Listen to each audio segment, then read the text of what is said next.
Hello friends, आप सभी का स्वागत है आपके अपने यूट्यूब चैनल जीके गुरुजी में। Today we are starting chapter number 3 which are from taken standard ninth chapter number 3 from Gujarat board, right. So today we are discussing about the Gujarat board which are known as GSEB। तो इसके बारे में discuss करने से पहले मैं आपको बता दूं इसके अंदर हम क्या क्या डिस्कस करने वाले हैं। प्रीवियस वीडियो में हमने डिस्कस किया था चैप्टर नंबर 2 के बारे में, वर्ल्ड वॉर कैसे हुआ, उसके क्या इम्पैक्ट थे, कौन से रीज़न रहे वर्ल्ड वॉर होने की वजह से। तो movements toward a new world.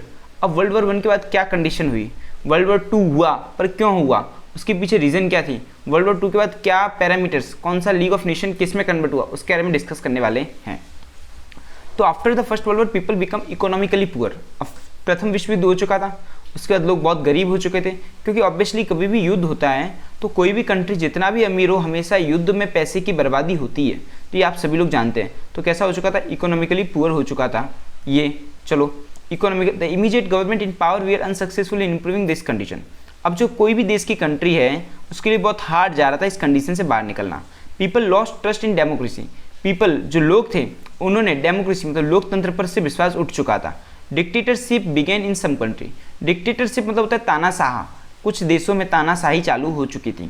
Begin to some country which become a driving force of the second world war. और ये तानाशाह की वजह से दूसरा विश्व युद्ध हुआ, इसकी ये रीज़न मानते हैं। Let's study the following series in event this respect. अब हम बात करते हैं कुछ कहाँ पे कैसा रहा, कौन सी कंट्री में फर्स्ट वर्ल्ड वॉर के बाद कौन सी कंट्री में क्या कंडीशन थी। We are discussing in deeply about that one by one. So first of all we are taking fascism in Italy. सबसे पहले हम बात करते हैं फैसिज्म इन इटाली के बारे में, राइट। चलो सबसे पहले इटाली की चर्चा कर लेते हैं। तो इटाली के अंदर जो फैसिज्म था उसके बारे में बात करते हैं। In the first world war Italy was on the side of the winning nation. Italy कहाँ पे था, एक विनिंग नेशन की तरफ से था। पहले जर्मनी और इटाली का यूनिफिकेशन हुआ था, बाद में इटाली ने क्या किया, एलाइड जो नेशन था, जो पावरफुल ग्रुप था, उसको ज्वाइन कर लिया और जर्मनी को छोड़ दिया था। On the side of the winning nations and fought for those nation, उनके लिए लड़ाई लड़ी। It incurred a massive expenditure of $12 billion, lost live of 6 lakh soldier. अब इसमें क्या हुआ, जो इटाली था उसने $12 बिलियन खर्च किए, किसमें, फर्स्ट वर्ल्ड वॉर के दौरान। 6 लाख सैनिक इस इटाली के खत्म हो गए उस वर्ल्ड वॉर के अंदर। Yet the other winning nation took over the choices territories ignoring Italy. अब क्या हुआ, जो इटाली था उसने जर्मनी को छोड़ दिया था। इटाली ने किसको छोड़ दिया था, जर्मनी को छोड़ दिया था। उसके बाद भी इटाली ने जर्मनी को छोड़ दिया, उसके बावजूद भी इटाली ने उसको सपोर्ट किया। लेकिन जिस तरह इटाली को जो टेरिटरी मतलब जो नेशन, जो इलाके इटाली को मिलने चाहिए थे उस तरह दिए गए नहीं। इटाली के साथ नाइंसाफ़ी की गई और उसे इग्नोर कर दिया गया। इटाली वॉज एंग्री, इससे इटाली को क्या हुआ, गुस्सा आने लगा। अभी इग्नोर करने वाली कौन सी कंट्री थी, जो अलाइड नेशन थे, जिसकी जो पावरफुल कंट्री थी जस्ट लाइक अमेरिका, फ्रेंच, इन्होंने इसे इग्नोर किया। एंड फ्रस्ट्रेटेड, बहुत ही भयंकर गुस्सा आने लगा। It nationalistic feeling was heart. अब उसकी जो राष्ट्रीय देश भावना थी वो बहुत आहत हुई और उसे ठेस पहुंची। For which Italian considered it's government responsible. Italy ने कहा इसके लिए कोई और जिम्मेदार नहीं है। इटालियन के लोगों को यूँ लगा कि उसकी जो सरकार है इसके लिए जिम्मेदार है। Responsible and was more than eager to avenge this national humiliations as soon as possible. अब इटाली के जो लोग थे उनके बीच में ह्यूमिलेशन मतलब होता है अनादर, ये जो अनादर, उनकी जो बेइज्जती की गई है उसके बदला लेने की भावना उनके बीच में जागृत हो चुकी थी। In order to salvage Italy from a such dire situation, ऐसी जो घटिया, डायर मतलब होता है सख्त, बहुत बेकार कंडीशन में आज इटाली खड़ा हो चुका था। Benito Mussolini launch the fascist party. उसी टाइम पे बेनिटो मुसोलिनी, कौन सा लीडर, बेनिटो मुसोलिनी नाम का जो एक लीडर है उसने एक नई पार्टी की स्थापना की, एक पार्टी लॉन्च की जिसका नाम था फासिस्ट पार्टी। कौन सी, fascist party. He adopted bundle of stick and axes. उसका सिंबल क्या था, बंडल ऑफ स्टिक्स मतलब लकड़ी का गठरी, और एक्स मतलब होता है कुल्हाड़ी, वो उसका सिंबल था, सिंबल ऑफ सुपरमेसी। ये किसका सिंबल था, फैसिज्म का। और फैसिज्म जो पार्टी है उसकी स्थापना किसने की, बेनिटो मुसोलिनी ने। As the symbol of his party fascism has evolve from the Italian fasces which means absolute control of the states on all things. Fascism का जो मतलब होता है कि ऐसा एक नेशन जिसपे सारा कंट्रोल क्या हो, सारा स्टेट का कंट्रोल हो। Mussolini maxim was one party one leader. जो मुसोलिनी मैक्सिम था उसने कहा one party one leader. He give a military training to his party volunteer. अब जो मुसोलिनी, जो बेनिटो मुसोलिनी है, उसने अपने पार्टी के जो वॉलंटियर हैं उनको क्या देना चालू कर दिया, आर्मी की ट्रेनिंग देना चालू कर दिया। Who were black uniform. अब जो इनका यूनिफॉर्म था, जो इनकी पार्टी, जो फैसिज्म पार्टी है, उसके जो वॉलंटियर हैं उनको इन्होंने ट्रेनिंग देना भी चालू कर दिया और उसकी यूनिफॉर्म भी फिक्स कर दी। यूनिफॉर्म थी इसकी ब्लैक यूनिफॉर्म।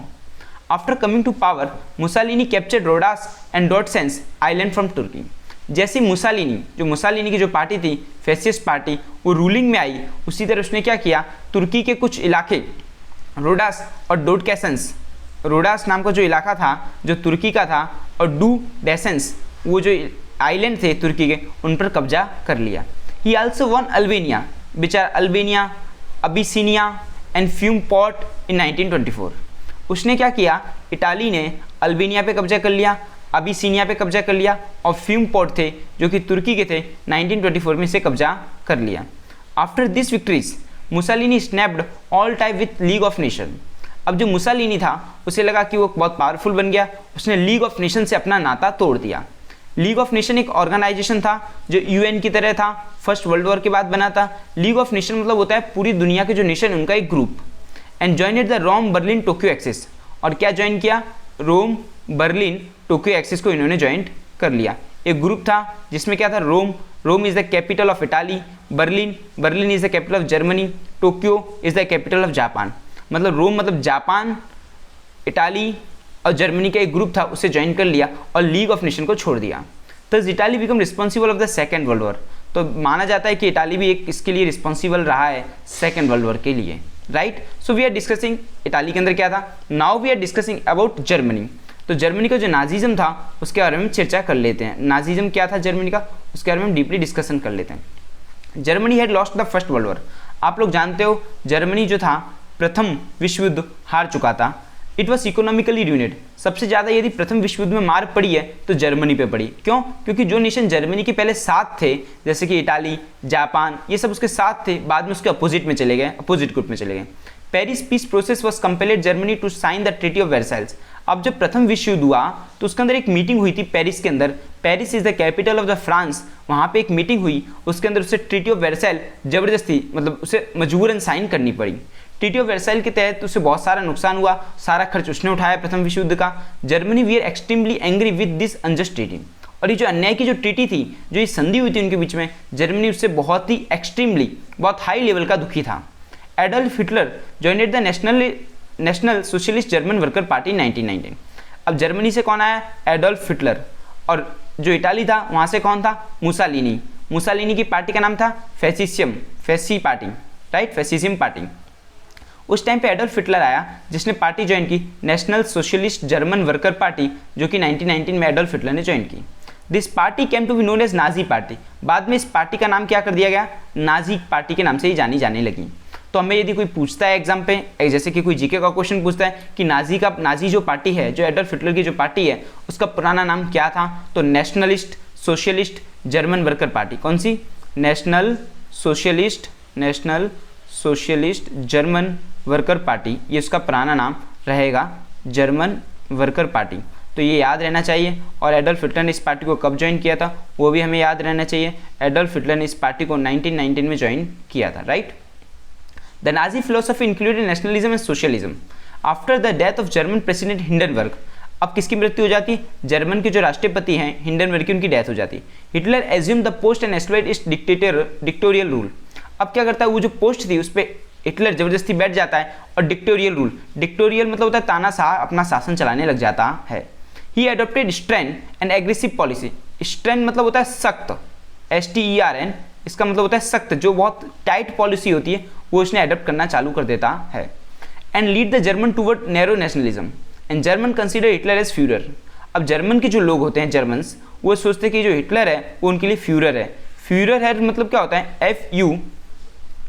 FUHRER। फ्यूरर मतलब होता है तारनहार, जो किसी को तार दे उसे कहते हैं तारनहार, इसे हम कहते हैं फ्यूरर। तो जो जर्मन्स के लोग थे उसे तारनहार मानने लगे। Nazi soldiers war blue military uniform. कैसी यूनिफॉर्म पहनते थे? ब्लू मिलिट्री यूनिफॉर्म पहनते थे। ब्लैक यूनिफॉर्म कौन पहनता था? इटाली के जो थे फैसिज्म, वो पार्टी पहनती थी। And stuck a red strip, एक लाल पट्टी भी पहनते थे ऑन देयर सोल्जर। उनके जो सोल्जर होता था उस पर एक रेड स्ट्रिप भी हुआ करती थी। वॉर ए सिंबल ऑफ स्वस्तिक, और उनका जो सिंबल था वो क्या था? स्वस्तिक। और जबकि उन लोग का क्या था? Bundle of stick and axes था। किसका? इटाली के लोगों का। Italy Hitler authoritarian and militarist nature become the obvious coming after coming to power. अब जो उसका स्वभाव था वो सैन्यवाद वाला हो चुका था। His main aim was the emergence of the German as major power. Hitler का जो मेन इरादा था, मेन एम था कि जर्मनी है उसको एक सुपर पावर की तरह बनाना, एक उदय होना।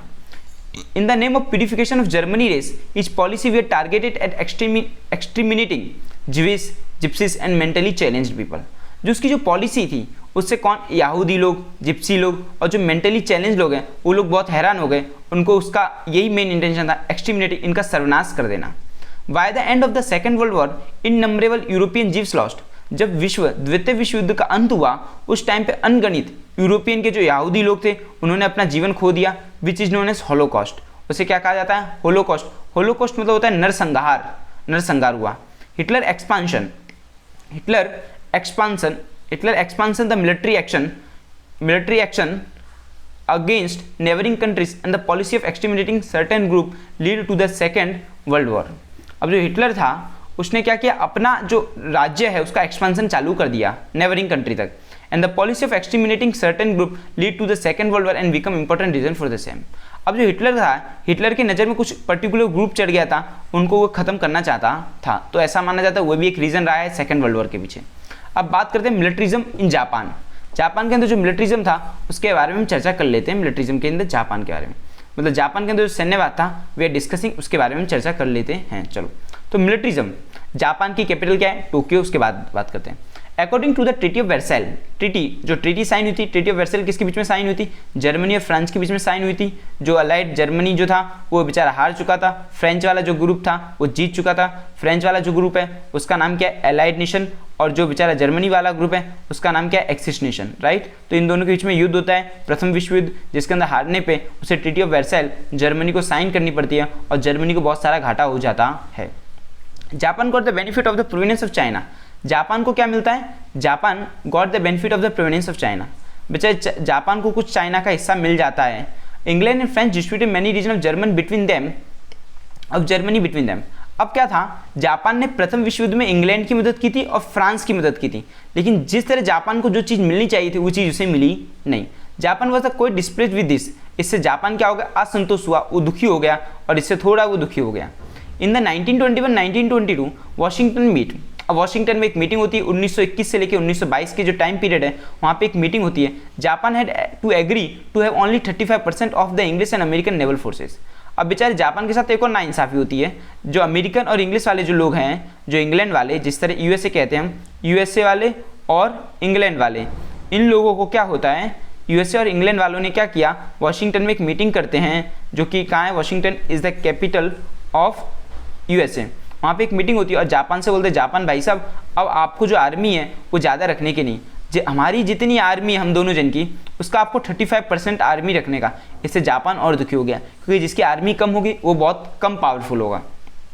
Japan also had to vacate the island of Sakhalin and Siberia.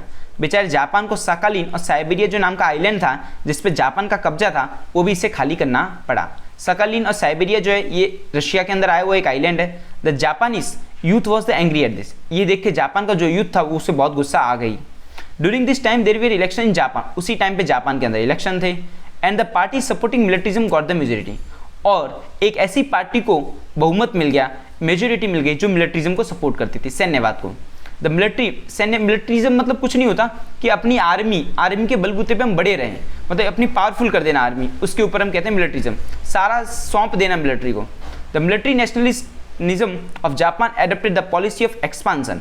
अब जो जापान की जो मिलिट्री थी उसका सिर्फ एक ही काम था, उसने कौन सी पॉलिसी एक्सेप्ट की, एक्सपांसनिज्म, मतलब फैलाव करना। Japan did not gate a permanent place in the league of nation. Japan को लीग ऑफ नेशन के अंदर परमानेंट जगह भी नहीं मिली, वो भी एक उसका इंसल्ट का माना जाना वाला था। ये भी एक जापान के लिए इंसल्ट हुई। The western country could not stop the imperialist activity of Japan. अब जो वेस्टर्न कंट्री थी वो साम्राज्यवाद, मतलब उन्होंने रोका नहीं, वो जापान में भी जापान को भी अपना गुलाम बनाने का ट्राई कर रहे थे western countries. Japan captured Manchuria and established Manchukuo government and it captured Korea. अब जापान को गुस्सा आ गई, जापान ने क्या किया, मंचूरिया पे कब्जा कर लिया और वहाँ पे एक गवर्नमेंट, मंचूका गवर्नमेंट बना ली जापान ने। कब बनाई, 1932 के अंदर ये जापान ने काम किया। And it captured Korea, Mongolia, Shantung and some province of China. Japan ने क्या किया, मिलिट्री के बलबूते पे कोरिया पे कब्जा कर लिया, मंगोलिया पे कब्जा कर लिया, Shantung and some province of China पे कब्जा कर लिया। It improve its relation with Germany and Italy. ये सब काम करने पे जापान, जर्मनी और इटाली, जापान, जर्मनी और इटाली, ये लोग एक दूसरे के साथ अच्छे रिलेशन बन चुके थे। क्यों? क्योंकि जो जापान था, जर्मनी था, इन्होंने क्या किया, लीग ऑफ नेशन तो इन्हें मिला ही नहीं, इन्होंने कौन सा एक्सिस ज्वाइन किया था, इन्होंने टोक्यो, इटाली और बर्लिन एक्सिस ज्वाइन किया था, आप लोगों ने देखा था, राइट। अब हम बात करते हैं एक और रीजन जो इसके पीछे रहा हुआ है। चलो, ग्लोबल डिपर्जन। ग्लोबल डिपर्जन होता है वैश्विक महामंदी। अभी जो वर्ल्ड के अंदर जो महामंदी आई उसके बारे में देख लेते हैं। द जापान, चलो, the head of the most of the European nation, जो सारे यूरोपियन नेशन के हेड थे, had the belief with the end of the first world war ever the post war problem of the world will come to an end. अब जो असली समस्या थी प्रथम विश्व युद्ध के बाद क्या क्या समस्या खड़ी हुई उसके बारे में देखते हैं। बट दिस प्रूव्ड रॉन्ग, एकदम गलत साबित हुआ। Suddenly large number of share began to be sold in the Wall Street stock market causing the stock market to crumble. अब अचानक से जो शेयर मार्केट था, जो सबसे बड़ा शेयर मार्केट है वॉल स्ट्रीट, उसके सारे शेयर एकदम कम भाव में आ गए और सब लोगों ने शेयर मार्केट बेचना चालू कर दिया अपने जो शेयर थे। This was called a wall street crisis. ये जो घटना हुई इसे हम कहते हैं wall street crisis by the critics on 24 अक्टूबर 1929। ये कब की बात है?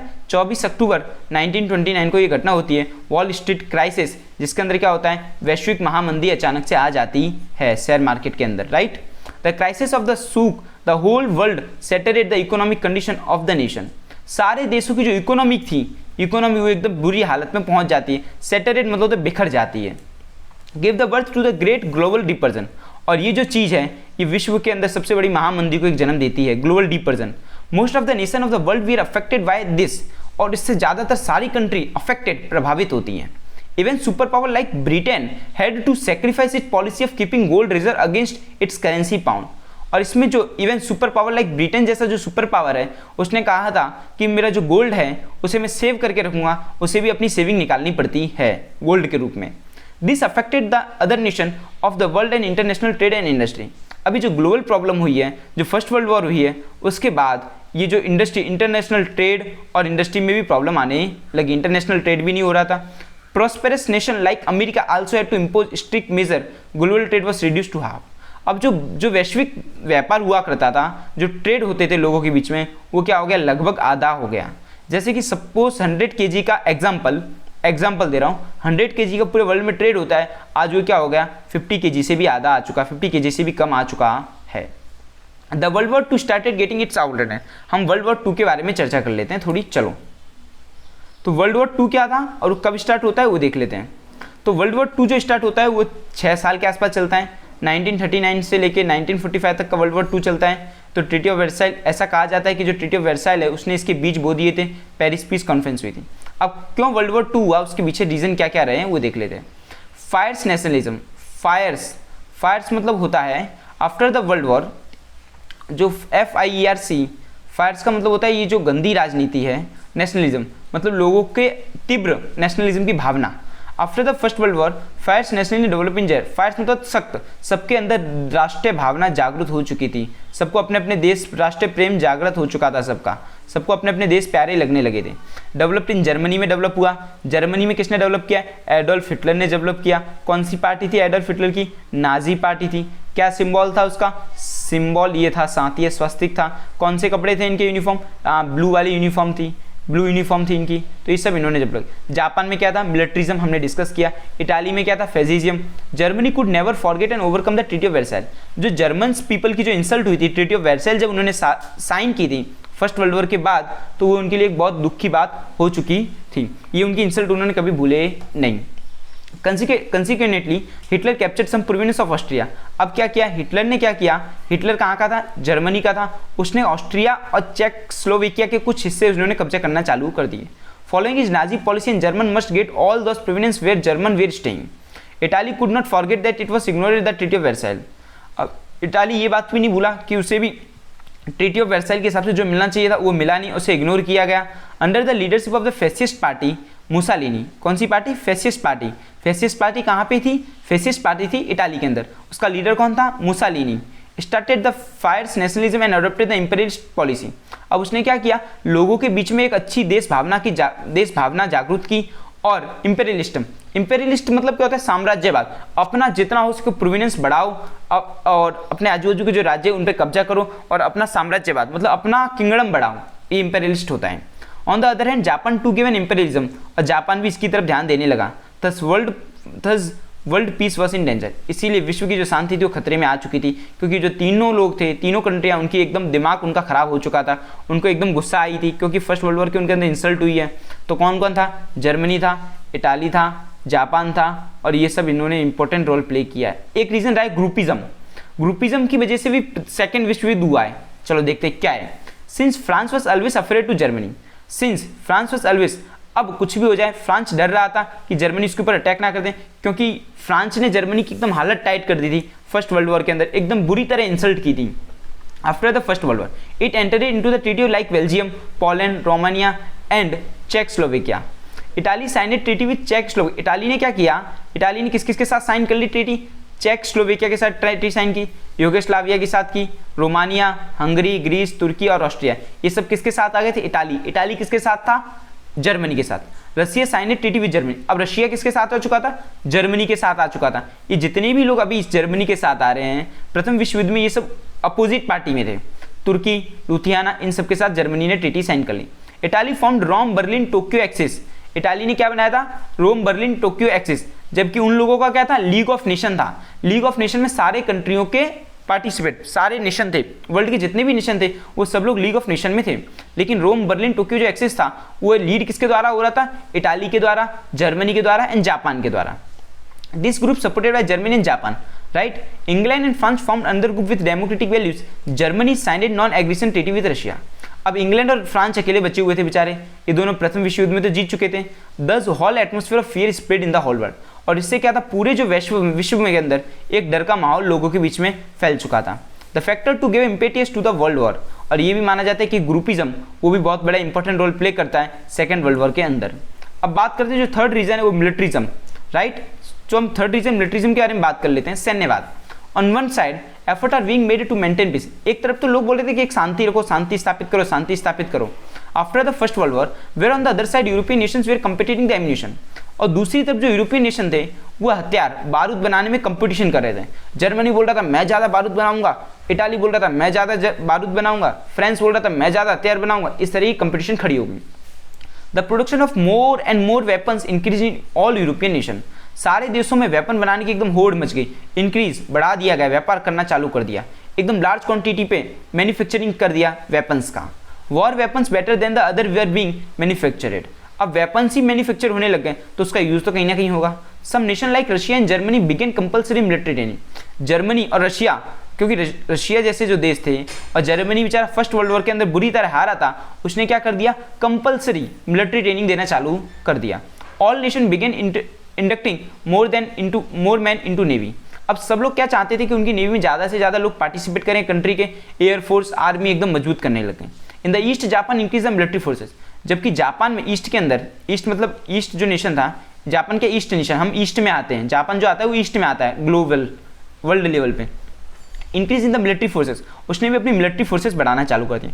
Finally the world war II has been declared when even England and France try to equip themself with war weapons, और फाइनली वर्ल्ड वॉर II होता है, England और France try to equip themself with war weapons, और उन्होंने भी अपना हथियार चालू कर दिया, इंग्लैंड और फ्रांस ने। फेलियर ऑफ लीग, और जो फोर्थ रीजन रहा आता है, फोर्थ रीजन जो माना जाता है वो failure of league of nation, इन्होंने एक ग्रुप बनाया था जो नेशनल लेवल पे, जो इंटरनेशनल लेवल पे बनाया था, वो फेल हो गया, उसकी किसी ने बात मानी नहीं, तो failure of league of nation भी इसका एक रीज़न रहा हुआ है। In order to establish the peace, अब फर्स्ट वर्ल्ड वॉर हो चुका था तो उन्होंने कहा एक ऐसा नेशन, एक ऐसा ऑर्गेनाइजेशन बनाओ जो सबका मैटर सॉल्व करे पूरे वर्ल्ड लेवल का, पर उसकी किसी ने बात मानी नहीं। League of nation was form, league of nation बना दिया, but neither could it become a supreme organisation have sovereignty over other nation of the world, लेकिन इसका आधिपत्य नहीं, इसकी किसी ने बात ही नहीं मानी कि इसकी लीग ऑफ नेशन की। Nor did it have an own army to make the nation follow its principle, ना तो उसकी कोई बात मानता था, ना उसके पास कोई आर्मी थी। Member nation were not oblige to take the problem of the league of nation और एक्सेप्ट द जजमेंट पास्ट, ना ही कोई जो मेंबर, जो नेशन उसके मेंबर थे, ना वो अपना मैटर लीग ऑफ नेशन के पास ले जाते थे, और ना ही वो लोग उसका जजमेंट एक्सेप्ट करते थे।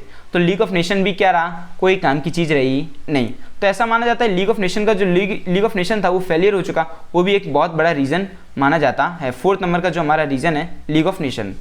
उसके बारे में many Nations had moved out of the league of nation, बहुत सारी जो कंट्री थी वो लीग ऑफ नेशन से बाहर निकल चुकी थी। आपने देखा था जापान, इटाली, जर्मनी, इन्होंने क्या किया था, टोक्यो, रोम और बर्लिन एक्सिस ज्वाइन किया था। इनिशियली रशिया ने भी छोड़ दिया, जर्मनी ने भी छोड़ दिया लीग ऑफ नेशन। लेटर बाद में इटाली ने छोड़ दिया, जापान भी बाहर आ गया। फिर Italy had capture Abyssinia, Italy ने क्या किया, एबिसिनिया पे कब्जा कर लिया। जापान ने मंचूरिया पे कब्जा कर लिया, जर्मनी ने भी चेकोस्लोवाकिया पे कब्जा कर लिया। Still the league of nation could not do nothing, इन सब ने कब्जा कर लिया। देखो इटाली ने एबिसिनिया पे कब्जा किया, जापान ने मंचूरिया पे कब्जा किया, पर लीग ऑफ नेशन की कोई ताकत थी नहीं कि इनसे कुछ कहे। The greed for the power among several nation become stronger in the league of nation. अब जो ये जो several nation become stronger in the league of nation, अब इनकी जो लालच थी कि भाई अपना साम्राज्य बढ़ाओ, वो जो लालचपन थी वो इनकी एक बहुत तीव्र लालचता हो गई थी। It could not stop groupism, और ये चीज़ क्या ग्रुपिज्म रोक पाए नहीं, क्योंकि एक बहुत बड़ा ग्रुप बन चुका था। जैसे कि फ्रांस और जो इंग्लैंड था वो बहुत ग्रुप बन गए थे दोनों, क्योंकि दोनों पावरफुल थे। ट्रीटी ऑफ वर्साइल, 5वां रीजन माना जाता है ट्रीटी ऑफ वर्साइल को। The treaty of Versailles got it form in the Paris peace process at the end of the first world war. ये ट्रीटी ऑफ वर्साइल है जो कब साइन की गई, फर्स्ट वर्ल्ड वॉर के बाद। Since Germany was found responsible for the war, अब Germany को गुनहगार ठहराया। उन्होंने कहा जर्मनी तुम ही इसके जिम्मेदार हो, जो प्रथम विश्व युद्ध हुआ है उसमें हमारे फ्रांस भैया और हमारे इंग्लैंड भैया की कोई गलती नहीं है, तुम ही जिम्मेदार हो। जर्मनी को ये इंसल्ट करवाई। It had to pay 6.5 billion pound as war fine, कितने, जर्मनी से 6.5 बिलियन पाउंड वसूले गए फाइन के तौर। It Ruhr province was taken away, उसका जो रूहुर नाम का जो डिस्ट्रिक्ट था, स्टेट था, वो उससे छीन लिया गया। किसने, जर्मनी से छीन लिया गया। Rhine river had to be open for international sea route, अब जो राइन रिवर है वो जर्मनी के अंदर बहती है, उससे कह दिया गया कि राइन रिवर को खोल दो इंटरनेशनल सी रूट के लिए। ये जर्मनी को मजबूरन में खुलना पड़ा। पहले तो 6.5 मिलियन रुपए भी दिए, रूहर प्रिविनेंस भी दिया, इंटरनेशनल सी रूट भी खोलना पड़ा। दस is such A unfair and humiliating treaty, unfair मतलब होता है पार्शियलिटी वाली, ह्यूमिलेटिंग मतलब इंसल्ट वाली ट्रीटी, उससे फोर्सिबली मतलब उससे ज़बरदस्ती साइन करवाई गई जर्मनी से। Treaty of Versailles, the German dictator, अब जर्मन का जो डिक्टेटर था तानाशाह Adolf Hitler, call the treaty of Versailles as piece of paper. जो तानाशाह था एडोल्फ हिटलर, उसने ट्रीटी ऑफ वर्साइल को क्या कहा, ये तो एक पीस ऑफ पेपर है, इसे मैं रिजेक्ट करता हूँ। किसने कहा ऐसा, एडोल्फ हिटलर ने कहा, जो कहाँ का था, तानाशाह था, जर्मनी का एक तानाशाह था, राइट। तो अब बात करते हैं 6th रीजन के बारे में। जो 6th रीजन रहा है वो कौन सा रहा है वो देख लेते हैं। Imperialistic ambitions of Adolf Hitler, अब जो इसमें 6th रीजन रहा है कि जो एडोल्फ हिटलर था उसका साम्राज्यवाद, मतलब उसको अपने देश का बढ़ावा करना था, ये भी इसका एक रीजन माना जाता है। Hitler lead the foundation of the second world war, he had fierce nationalism and militarist nature, उसका कैसा नेचर था, मिलिट्री, बात बात पे मिलिट्री की बात धमकी दे देता था। That's why he wished the unity and stability and prosperity of the German at any cost, उसको क्या करना था कि जर्मनी के अंदर है यूनिटी चाहिए, स्टेबिलिटी चाहिए, प्रॉस्पेरिटी चाहिए, कुछ भी हो जाए। The first victim of the imperialism was Austria, इसका सेकंड जो पहला जो विक्टिम था, इसका जो पहला शिकार था वो कौन बना बेचारा, ऑस्ट्रिया बना। कौन बना, Austria. Along with Germany army entered in Austria on 12 March 1938, उसका सबसे पहला जो हिटलर का था उसका इंपीरियलिज्म का शिकार कौन बना, ऑस्ट्रिया इसका शिकार बनता है। सबसे पहले जर्मन ने क्या किया, जर्मनी ने ऑस्ट्रेलिया पे अटैक कर दिया। Austria, not A Australia, Austria. Austria is a different thing and Australia is the different. Australia ये जो एक कंट्री है जो कि ऑस्ट्रेलिया कॉन्टिनेंट में, और जो ऑस्ट्रिया है वो यूरोप के अंदर आया हुआ है, राइट। जर्मनी ने कब्जा कर दिया और इस पर अटैक कर दिया, और जो अटैक किया वो 12 मार्च को इसने अटैक किया, 1938 के अंदर इसने अटैक कर दिया। On the very next day of the Munich convention, Munich convention, Germany had captured Czechoslovakia. 12 March 1938 को इसने ऑस्ट्रिया पे कब्जा किया। उसी के 6 महीने बाद 1 अक्टूबर को 1938 के अंदर उसने चेकोस्लोवाकिया पे कब्जा कर लिया। After that it had captured the Memel port of Lithuania, बाद में इसने क्या किया, मेमल पोर्ट ऑफ लुथियाना पे भी कब्जा कर लिया, जो कि 1 साल बाद 1939 में कब्जा किया।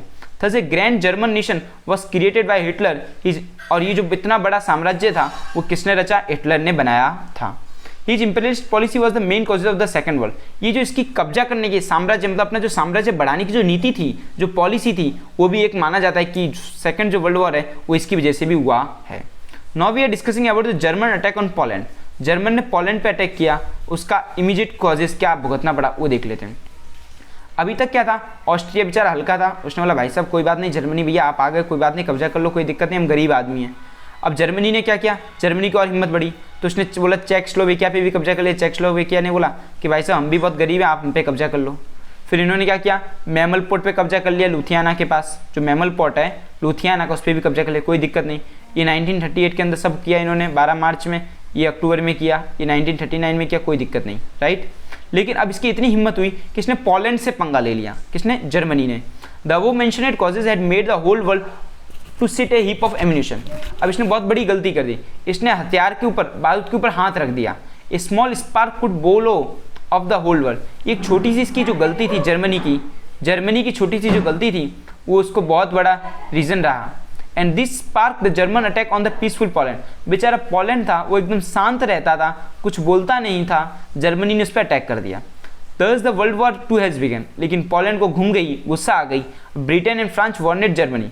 ब्रिटेन वाले भाई ने, ब्रिटेन और फ्रांस की तो वैसे भी जर्मनी पे भमी हुई थी, तो ब्रिटेन और फ्रांस ने जर्मनी को वार्निंग दी, भाई साहब आप पोलैंड पर अटैक मत कीजिए इमीडिएटली। बट जर्मनी इग्नोर है, जर्मनी फॉर्म में आ गया, उसने इग्नोर कर दिया warning. Hence Britain and France, अब ब्रिटेन और फ्रांस की जो बात उन्होंने बोला उसे इग्नोर कर दिया, तो ब्रिटेन फ्रांस ने पोलैंड को सपोर्ट करने लगे। प्लंज मतलब कूद जाना। Consequently the war spread in the entire world. और इसका ये रीज़न रहा कि जो वॉर था वो पूरी दुनिया में फैल चुका था। अब वर्ल्ड वॉर 2 के आउटलाइंस के बारे में बात कर लेते हैं, कुछ उसके जो तथ्य हैं उनके बारे में बात कर लेते हैं, वर्ल्ड वॉर 2 आउटलाइंस के बारे में। While the commencement of the World War II, the World War again was divided into two groups। अब दोबारा फिर से जो वर्ल्ड वॉर है वो दो ग्रुप में डिवाइड हो गया था। One side was the group of the allied nation, एक साइड एलाइड नेशन था, एलाइड नेशन को लीड कौन कर रहा था, इंग्लैंड और फ्रांस और Poland. On the other side of the group of axis nation, दूसरी साइड कौन था, एक्सिस नेशन, और उसमें कौन था, जर्मनी थी, इटाली थी और जापान थी। Beside this some other factors with war driven mentality has entered into the Japan. Japan attack the America. Japan ने क्या किया, जापान पहले होशियारी मार रहा था, जापान फॉर्म में आया, उसने अमेरिका की जो नेवी थी, अमेरिकन नेवी का पोर्ट पेरल हार्बर था, उस पर अटैक कर दिया। As a result America gave up its neutral stand and retaliated. America ने बोला भाई साहब आपने अटैक करके बहुत गलती की। It joined allied nation. बेचारा अमेरिका कुछ नहीं बोल रहा था तो भी जापान ने उसे छेड़ दिया। अब अमेरिका, इसके पहले जो अलाइड नेशन थे उसको किसने ज्वाइन किया था, उसमें कौन कौन था, इंग्लैंड था और फ्रांस था और पोलैंड था। लेकिन क्या किया, जापान ने गलती कर दी, जापान ने अमेरिका को छेड़ दिया।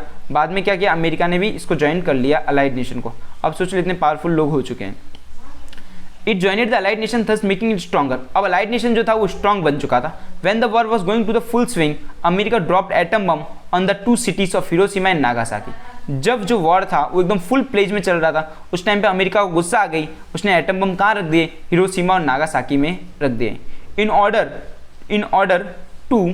Order to stop Japan from moving any further. उन्होंने बम इसलिए रखे क्योंकि जापान आगे कोई दूसरा स्टेप उठाए ना, क्योंकि यदि कोई भी हमें एक चांटा मार देता है उस समय यदि खींच के चांटा मार दें तो वो रुक जाता है, right. Stop Japan from moving any further steps. 1,24,000 जापानी सिटीजन लॉस्ट देयर लाइफ। और ये जो अटैक हुआ इसमें 1,24,000 लोगों ने अपनी ज़िंदगी खो दी। जापान का जो हिरोशिमा और नागासाकी वाला जो अटैक था वो इसमें लोगों ने खो दी। This way absolute destruction, Japan surrender. और बाद में क्या होता है, 11 अगस्त को 1945 के दिन जापान सरेंडर कर देता है और अपनी हार स्वीकार कर लेता है। इस तरह जापान के भी हुए हाल। अब इसके इफेक्ट बात करते हैं।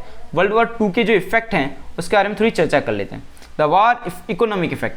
अब आपको पता है कभी युद्ध होता है तो इकोनॉमिक इफेक्ट तो होने वाला ही है, right. The war had causes horrendous destruction. Horrendous मतलब बहुत भयानक डिस्ट्रक्शन हो गया, right. All the involve nations has incurred huge expansion. भाई साहब जब आप युद्ध लड़ोगे तो खर्चा तो होने वाला ही है। America had spend $350 billion.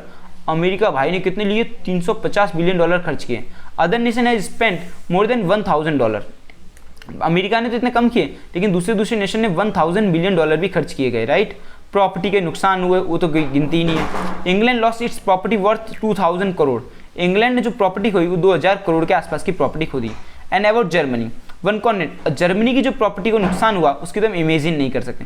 इस तरह ये पूरा इकोनॉमिकल नुकसान होता है, लोगों की रोजिंदा लाइवलीहुड चला जाता है, लोगों की जो इकोनॉमिकल लाइफ होती है वो सेटरेट हो जाती है, बिखर जाती है। As a result the nation of the world we are pushed into the economic depression.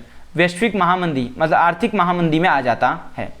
अब सेकंड जो रीज़न रहा है, सेकंड इफेक्ट क्या है, कम्युनिज्म इन चाइना, चाइना के अंदर क्या चलने लग गया, कम्युनिज्म चालू हो गया। Many nation of the world Veer impressed by the way of Russia, बहुत सारे लोग रशिया का जो इम्प्रेशन, रशिया का जो टेक्निक थी, इसके पहले हमने इस चैप्टर के, इसके बिफोर चैप्टर में हमने पढ़ा था कि जो रशिया की जो टेक्निक थी, कौन सा, रशिया का जो वॉल्शविक का रिवॉल्यूशन था, रशियन क्रूसी क्रांति, जिसे हम वॉल्शविक रिवॉल्यूशन कहा जाता है, उससे सब लोग इम्प्रेस थे, right. Had made the fast progress with a communist measure, अब सब लोग कम्युनिस्ट मतलब सांप्रदायिकता होने वाले थे। विद द वॉल्शविक रिवॉल्यूशन से काफ़ी इंप्रेस हो गया था। चाइना की आदत है हमेशा सबसे इंप्रेस होने की। चाइना टू वॉज इम्प्रेस्ड, उससे बहुत इंप्रेस था। Japan had weak and after the second world war, लेकिन जो जापान बहुत मजबूत था, आज वो एकदम वीक हो चुका था सेकंड वर्ल्ड वॉर के बाद। जापान की उसी तरह की हालत हो गई जिस तरह जर्मनी की हालत हुई थी प्रथम विश्व युद्ध के बाद। जो जर्मनी की हालत हुई थी फर्स्ट वर्ल्ड वॉर के टाइम पे, वही हालत हो गई है जापान की, right. The world war under this circumstances its control over China has receded, अब जो कब्जा जापान ने चाइना पे किया था वो घट गया। टेकिंग एडवांटेज ऑफ दिस माओ सांग एस्टेब्लिश्ड कम्युनिस्ट रूल इन 1949, इसका फायदा उठाते हुए पहले क्या किया, जापान बहुत पावरफुल था, जापान ने चाइना पे कब्जा करके रखा था। किसने, चाइना ने, चाइना पर जापान ने कब्जा करके रखा था। अब जापान बहुत कमज़ोर हो चुका था, तो इसका फ़ायदा उठाते हुए चाइना के कई सारी जगह जापान को खाली करवा दी गई। और वहाँ का जो लीडर था माओ से तुंग नाम का जो लीडर था, उन्होंने क्या किया, कम्युनिस्ट रूल स्थापना की जो 1949 में की eight the end of the revolution in China. इस तरह कम्युनिज्म भी इफेक्ट देखा गया। अब बात करते हैं बिगिनिंग ऑफ कोल्ड वॉर। अब कोल्ड वॉर मतलब क्या होता है, ठंडा युद्ध। After the world war two the world was divided into two super power. अब जो द्वितीय विश्व युद्ध खत्म हुआ, उसी तरह जो हमारा पूरा वर्ल्ड था वो टू सुपर पावर में डिवाइड हो गया। अब उस टाइम पे टू सुपर पावर उभरे, एक था अमेरिका और दूसरा था Russia.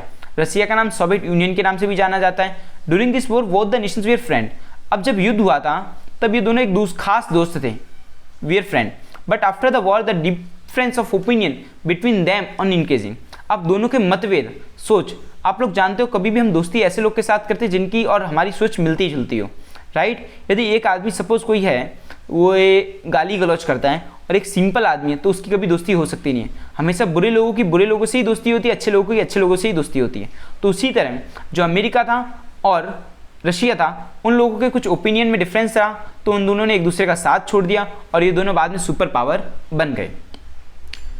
Them increasing thus the democratic America and the communist Russia. अब जो अमेरिका था वो कैसा था, डेमोक्रेटिक, और रशिया कैसा था, कम्युनिस्ट था। म्यूचुअली अपोजिट ग्रुप अदर सम, कम्युनिस्ट मतलब क्या होता है कि राजा का बेटा राजा, और डेमोक्रेटिक मतलब क्या होता है जो जनता के द्वारा चुना गया, प्रजातंत्र, मतलब जो चेंज होता रहता है। Become mutually opposite group other small nation of the world joined this two group according to their convenience. अब क्या हुआ, जो दो छोटे छोटे नेशन थे तो उन्होंने क्या किया, जिसको रशिया के साथ अच्छा लगा वो रशिया के साथ चला गया, जिसको अमेरिका के साथ अच्छा लगा वो अमेरिका के साथ चला गया, सब लोग ज्वाइन करने लगे। The war of ideology that both the super power initiated in order to support oppose each other opinion created the atmosphere of cold war. अब क्या हुआ, ना तो युद्ध हो रहा है सही से और ना ही शांति हो रही। कोल्ड वॉर मतलब धीमे धीमे कानाफूसी होने लगी, जैसे हम कहते हैं कोल्ड वॉर की कंडीशन, मतलब युद्ध पूरी तरह नहीं होगा पर बस एक दूसरे की चल रही है, खींचने में चल रही है, राइट। तो ये थर्ड वर्ल्ड वॉर की कभी सिम टू बी क्रिएट, ऐसा लगता है कि कभी many time the situation of the third war, ऐसा कई बार होता है कि तीसरा विश्व युद्ध हो जाता है लेकिन शांति स्थापित हो जाती है, ये भी एक रीजन रहा है। अब now we are discussing about united nation.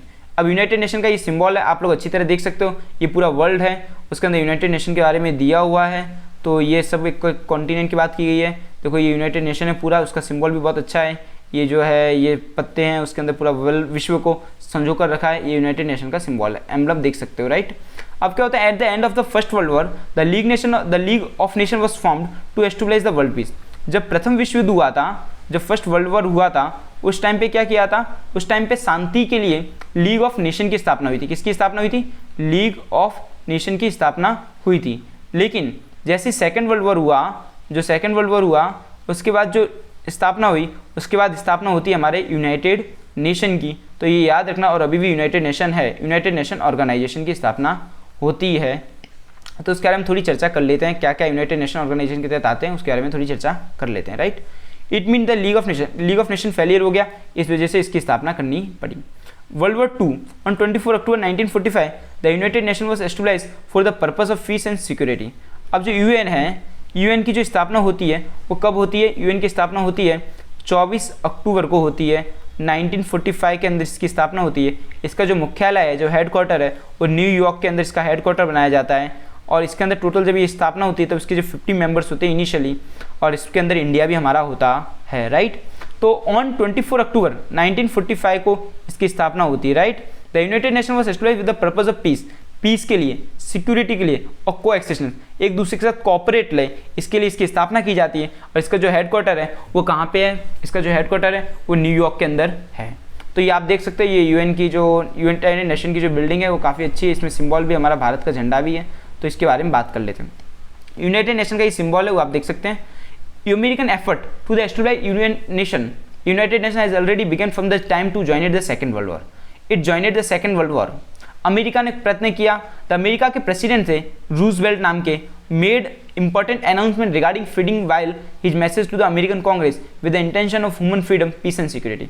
America के जो राष्ट्रपति थे उस टाइम के रूजवेल्ट, उन्होंने कहा कि हमें एक ऐसा ऑर्गेनाइजेशन बनाना चाहिए जो ह्यूमन मतलब मानव आज़ादी, पीस मतलब शांति, सिक्योरिटी मतलब सुरक्षा के लिए बनाना चाहिए, जिससे फ्रीडम ऑफ स्पीच, एक ऐसा ऑर्गेनाइजेशन बनाना चाहिए, एक ऐसा ऑर्गेनाइजेशन बनाना चाहिए जिससे बोलने की आज़ादी हो। कितने 4 पॉइंट लिए, freedom of speech and thought, जिससे बोलने की आज़ादी हो, freedom of religions, economic freedom and right of freedom from fear. अब उसको राइट टू फ्रीडम, ये सब बहुत इंपॉर्टेंट, ये मेन जो हमारे इंसान हैं हमारे देश में, जो भारत में, पूरी दुनिया में जो लोग रह रहे हैं, उनकी 4 बेसिक जरूरी होनी चाहिए। लेटर प्रेसिडेंट रूजवेल्ट, अब जो अमेरिका के यूएसए के प्रेसिडेंट उस टाइम पे कौन थे, रूजवेल्ट, और ब्रिटेन के प्राइम मिनिस्टर कौन थे, चर्चिल जी थे। तो रूजवेल्ट भैया ने और चर्चिल भैया ने डिस्कशन किया और 8 पॉइंट का एग्रीमेंट बनाया। कितने पॉइंट का एग्रीमेंट, एग्जाम में पूछा जा सकता है कि 8 पॉइंट एग्रीमेंट बनाया। While they were on ship on the Atlantic ocean, जब वो एक शिप में बैठे थे अटलांटिक ओशियन के अंदर, तब उन्होंने अटलांटिक ओशियन के अंदर एक शिप में बैठे थे, तब इन्होंने ये 8 पॉइंट एग्रीमेंट बनाया, इसीलिए इसे कहा जाता है अटलांटिक एग्रीमेंट। कितने पॉइंट का था, 8 पॉइंट का। कितने पॉइंट का, 8 पॉइंट का। किस लिए बना रहे थे, अमेरिका के राष्ट्रपति कौन थे उस टाइम पे, अमेरिका के जो प्रेसिडेंट थे वो कौन थे, रूजवेल्ट भैया। और हमारे ब्रिटेन मतलब इंग्लैंड के प्रेसिडेंट कौन थे, इंग्लैंड के प्रेसिडेंट थे, सॉरी इंग्लैंड के प्राइम मिनिस्टर थे चर्चिल जी। कौन थे, चर्चिल, इंग्लैंड के प्राइम मिनिस्टर थे। तो इन लोगों ने एक जहाज के अंदर, एक शिप के अंदर बैठ के 8 पॉइंट एग्रीमेंट बनाया और अटलांटिक के अंदर थे, इसलिए इसे अटलांटिक ट्रीटी कहा जाता, अटलांटिक एग्रीमेंट कहा जाता है। तो इस तरह इन्होंने स्थापना की अटलांटिक ओशियन के अंदर। और हम बात करते हैं, अब आगे थोड़ा और चर्चा कर लेते हैं। बीच लेटर अटलांटिक एग्रीमेंट के नाम से जाना गया। The agreement include matter like mentioning freedom, sovereignty of nation, हर एक नेशन को आज़ादी है, मेंटेनिंग फ्रीडम, किस तरह हम आज़ादी स्थापित करेंगे, किस तरह हम नेशन के ऊपर अपना सॉवरेनिटी, अपना आधिपत्य रखेंगे, किस तरह उसको हम सिक्योरिटी प्रोवाइड करेंगे, किस तरह उसके हम सामाजिक और आर्थिक वेलफेयर करेंगे, डिसआर्मामेंट, शस्त्रीकरण करेंगे, सभी को एक इक्वल देखा जाएगा, पीस स्थापित करना, ये सब इसके अंदर दिए हुए थे।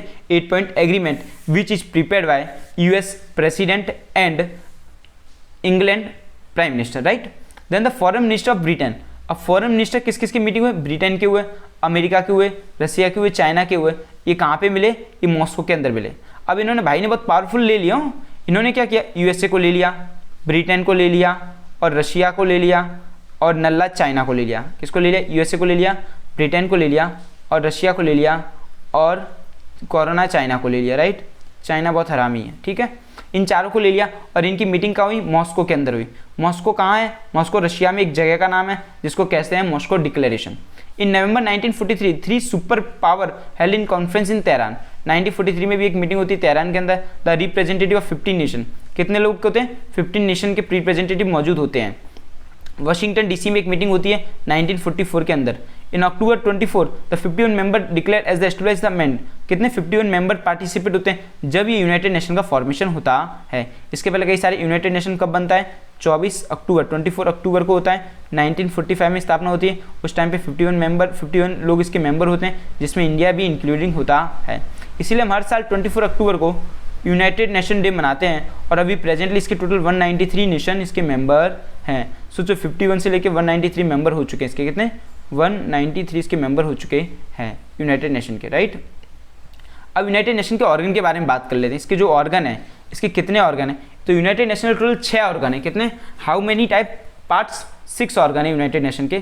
तो इसके जो 6 ऑर्गन है उनके बारे में चर्चा कर लेते हैं। सबसे पहली general assembly, security council, economic and social council, कितनी काउंसिल है, ट्रस्टीशिप काउंसिल, फिर ये 3 तो काउंसिल हो गई, राइट। तो ये सबसे पहले general assembly, security council, economic council and social council. And trusteeship council. तो हम एक बार चर्चा कर लेते हैं। सबसे पहली जो है जनरल असेंबली, क्या है? जनरल असेंबली है। जो सेकंड है वो क्या है? सिक्योरिटी काउंसिल, जहाँ पे सिक्योरिटी के बारे में चर्चा की जाएगी। यदि कोई भी देश की सिक्योरिटी खतरे में है तो यहाँ पे इसके बारे में चर्चा की जाएगी, right. Economic and social council, कौन सी? Economic and social council, right, economic and social. जो फोर्थ है वो कौन सी है? ट्रस्टीशिप काउंसिल, ट्रस्टीशिप काउंसिल के बारे में चर्चा की जाएगी। फिफ्थ जो है वो क्या? इंटरनेशनल कोर्ट ऑफ जस्टिस और सेक्रेटरी। अब ये जो 6 काउंसिल हैं, जो आपने 6 ऑर्गन देखे, इसके अंदर सारे ऑर्गन के हेडक्वार्टर न्यूयॉर्क में, सिर्फ एक को अलावा जो 5th नंबर पे इंटरनेशनल कोर्ट ऑफ जस्टिस, इसका जो हेडक्वार्टर है वो नेदरलैंड के अंदर है, हैग में। जिस तरह आप लोग जानते हो, यदि कोई भी विवाद हो जाता है तो डिस्ट्रिक्ट कोर्ट में जाते हैं, यदि कोई भी स्टेट और स्टेट के बीच में विवाद होता है तो हम सुप्रीम कोर्ट में जाते हैं। हमारे इंडिया लेवल पे विवाद होता है, यदि कोई भी मैटर हो जाता है तो हम सुप्रीम कोर्ट में जाते हैं। यदि कोई 2 कंट्रियों के बीच में मैटर हो जाता है तो उसे जाना पड़ता है इंटरनेशनल कोर्ट ऑफ जस्टिस के अंदर, जो कहाँ पे है? हैग, नेदरलैंड के अंदर है। अब बात करते हैं हर एक के काम क्या है, फंक्शन क्या है। जो 6 ऑर्गन है उनकी चर्चा कर लेते हैं। General assembly, the biggest organ of the united nation is the general assembly. सबसे बड़ा कोई यदि पार्ट है यूनाइटेड नेशन का तो कौन है? General assembly. It include the representative of all member nation. अब यहाँ पे सबकी सीटें हैं। टोटल कितने मेंबर है यूनाइटेड नेशन के? 193 मेंबर हैं। जब इसकी स्थापना हुई थी तब कितने मेंबर थे? ओनली 51 मेंबर थे, right. Every nation can be send maximum 5 representative. हर एक नेशन, हर एक कंट्री को अधिकार है कम से कम 5 मेंबर्स भेजने का। इधर कहाँ पे? जनरल असेंबली के अंदर, right. It include the representatives of all member nation. Every nation can send maximum 5 representatives. कितने? 5 representatives. But during elections only 1 vote of each country is counted. जब भी कोई भी इलेक्शन होता है, जैसे कि आपने देखा था 21 जून, कौन सा जून? 21 जून, जिस दिन हम इंटरनेशनल योग डे मनाते हैं। अभी जो इंटरनेशनल योग डे है ये पहले नहीं मनाया जाता था। मोदी जी गए कहाँ पे? ये जनरल असेंबली में, जो अपनी जनरल असेंबली, योगा डे नहीं कहते, योग डे कहते हैं। तो जनरल असेंबली में मोदी जी गए। मोदी जी ने कहा कि हमारा योग बहुत अच्छा है, हम योग हमारी परंपरा है। तो कई लोगों को बहुत सपोर्ट लगा। तो जब ये कभी भी आधे से ज़्यादा यदि लोग सपोर्ट करते हैं तो वो चीज़ हमेशा हो जाती है इंटरनेशनल। तो 193 कंट्री थे, कम से कम आधे से, मतलब आधा मतलब कितना होता है कि 100 के ऊपर पहुंचा, तो कम से कम मेरे ख्याल से, जहाँ तक मुझे एक्जैक्टली आइडिया नहीं है, पर 120 बहुत, मतलब 150 के या 120 के आसपास, मतलब बहुत जिन्होंने उसको सपोर्ट किया था, आधे से ज़्यादा थे। एग्जाम्पल कहते हैं कि 150 मान लेते हैं, चलो 150 लोगों ने कम से कम सपोर्ट किया था, और इसमें मुस्लिम कंट्री भी थी। तो कोई भी यदि आधे से ज़्यादा यदि हमें सपोर्ट मिल जाता है तो वो चीज़ इंटरनेशनल लेवल पे मनाई जाती है। तो लेकिन हर एक कंट्री के मेंबर 5 रिप्रेजेंटेटिव रह सकते हैं, लेकिन वोट एक कंट्री का एक ही वोट काउंट किया जाता है। तो टोटल कितने वोट होते हैं? 193 वोट्स होते हैं, क्योंकि 193 कंट्रीज की मेंबर है, right. It can discuss advice and suggest और recommend any other matter related to international relation. यहाँ पे डिस्कशन होता है। यहाँ पे देखो ये मोदी जी बैठे होते हैं, ये अपनी सीट है, ये मोदी अपने देखो देश के, इंडिया की, जापान की, ये सबकी सीटें रखी हुई हैं, आप देख सकते हो, राइट। तो यहाँ पे क्या होता है? इंटरनेशनल मैटर होता है, उनका डिस्कशन होता है। It accept the budget represented by secretary general assembly. इसका जो सेक्रेटरी होता है उसके बजट जो पेश करता है उसके बारे में भी चर्चा की जाती है। फिर every year and allocate the expense, अलग अलग खर्चे, मतलब जो देश गरीब है उसको खर्चे दिए जाते हैं। It attempt to find the solution of the economic problem of the nation. वो हर एक जो कोई देश, सपोज कोई देश है वो गरीब है तो उसकी इकोनॉमिक प्रॉब्लम के बारे में भी चर्चा की जाती है। उसकी ह्यूमन राइट, कहीं किसी के साथ नाइंसाफी तो नहीं हो रही, उसके बारे में भी चर्चा की जाती है। Disarmament and other international matter पर चर्चा की जाती है। Decision are taken by 2/3 majority of the general assembly. इसमें जो भी मैटर होगा, जो भी डिसीजन लिया जाएगा, जैसे कि सपोज कोई डिसीजन लेना है तो उसके लिए कम से कम 2/3 मेजोरिटी होना जरूरी है। एग्जाम्पल, यदि 100 मेंबर्स हैं तो कम से कम 66 मेंबर, 66.66 मेंबर का सपोर्ट होना जरूरी है। 2/3 मतलब क्या होता है कि ऐसा, जैसे कि ये हैं, जैसे कि ए नहीं, ऐसा नहीं, 1 मिनट इसको रफ करना पड़ेगा। एक जैसे कि ये यूं, तो कम से कम 2/3, 1 2 3, कितने? 2/3। तो 2/3 में कितना आ जाएगा? ये आ जाएगा। इतने मेंबर का सपोर्ट होना जरूरी है, ठीक है। तो इस तरह 2/3 मेंबर सपोर्ट होना। अब now we are discussing second one. Second क्या है? Security council. तो सिक्योरिटी काउंसिल, उसका काम क्या है उसके बारे में थोड़ी सी चर्चा कर लेते हैं। सिक्योरिटी काउंसिल की क्या काम है, राइट। तो सिक्योरिटी जो काउंसिल, उसकी चर्चा कर लेते हैं।